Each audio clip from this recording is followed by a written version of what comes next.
Friend, welcome to educational hub.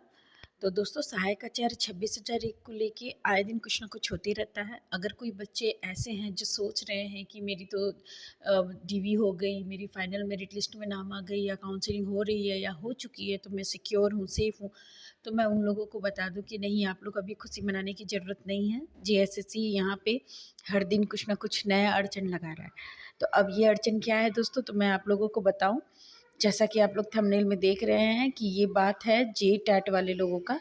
वैसे बच्चे जो जे टैट ओबीसी, बीसी या आरक्षित कोटि से पास है, पर हाँ, तो दोस्तों ये जो है जे टेट में जितने बच्चे पास आउट थे, जो कि यूआर कैटेगरी से थे या किसी भी कोटि से थे, और अब उनका सिलेक्शन किसी और कोटि में हो गया है, उन लोगों के लिए क्या प्रॉब्लम हो रही है। क्या प्रॉब्लम हो रही है मैं आपको पूरी डिटेल में बताती हूँ।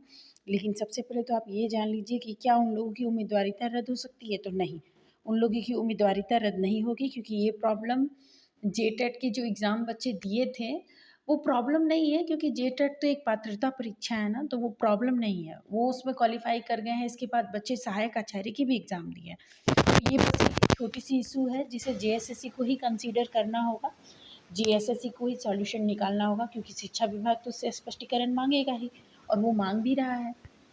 तो दूसरी बात है दोस्तों कि ये जो एग्ज़ाम है ना, वो उसको ना अभी तत्काल प्रक्रिया काउंसलिंग जिसको जिसको हुआ है, और जिसको जिसको जो अनारक्षित कोटि से सेलेक्टेड थे और जो बीसी कैटेगरी में सेलेक्ट हो गए हैं, या फिर जो बीसी कैटेगरी के थे वो यूआर कैटेगरी में सेलेक्ट हो गए हैं, तो उन लोगों को अभी रोक लगा दिया गया है। आइए मैं दिखाती हूँ आपको पूरा मामला क्या है। हाँ, तो दोस्तों अब देखो यहाँ पे जे टेट में आरक्षित वर्ग का लाभ लेकर पास हुए कुछ अभ्यर्थी चयन सहायक आचार्य अनारक्षित कोटि में हुआ है। सवाल यह है कि 60% से परसेंट का अंक वाले अभ्यर्थी को अनारक्षित वर्ग में नियुक्त हो सकते हैं क्या? ये जेएसएससी स्पष्टीकरण मांगा है कि अगर जे टेट में उनका 60% नहीं है और अभी वो यूआर कैटेगरी में हो गया है, तो क्या उनको उसमें ज्वाइनिंग दिया जा सकता है।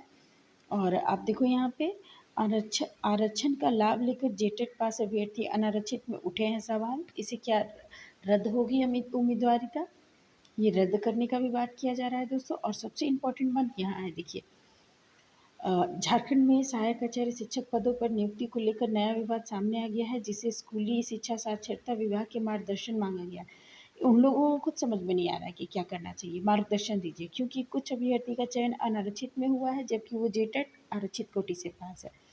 अब देखो यहाँ पे अब पूरी प्रक्रिया को क्या है, थोड़ी देर के लिए रोक लगा दिया गया है। विभाग ने कहा है कि जेएसएससी स्पष्टीकरण मिलने के बाद ही नियुक्ति प्रक्रिया आगे बढ़ाई जाएगी। मतलब अभी फ़िलहाल जैसा है वैसा ही रहने दिया जाएगा, अभी कुछ नहीं किया जाएगा। और जब ये स्पष्टीकरण मिल जाएगा जेएसएससी की तरफ से, उसके बाद विभाग ये प्रक्रिया आगे बढ़ाएगा। विभाग का उद्देश्य है कि चयनित अभ्यर्थियों की नियुक्ति अनावश्यक रूप से प्रभावित न हो। तो ये लोग भी देखिए दोस्तों, ये लोग ये एक तरह से सही ही कह रहे हैं कि अगर मान लीजिए अभी किसी तरह सिलेक्शन कर लिया जाता है, बाद में उन लोगों का पता चला कि वैसा नहीं है, रिजेक्ट करना चाहे, तो बच्चे लोगों के इसके साथ खिलवाड़ होगा ना। मतलब एक जॉब के साथ खिलवाड़, एक लाइफ के साथ खिलवाड़, क्योंकि अभी देखो कितने बच्चों का डीवी हो गया, तो अभी वो मोरल कितना डाउन हो चुका है। डीवी हो गया है, लोग बहुत परेशान हैं, आए दिन डेली फ़ोन करते हैं। तो ये एक अलग मुद्दा है। अब देखिए अब इस पे कब स्पष्टीकरण देता है जेएसएससी, और उसके बाद पता चलेगा दोस्तों कि अब आगे क्या होगा। चैनल पे बने रहें दोस्तों, लाइक करें, सब्सक्राइब करें और शेयर भी करें दोस्तों। आप लोग देखते हैं पर लाइक नहीं करते हैं और सब्सक्राइब भी नहीं करते हैं। Thank you.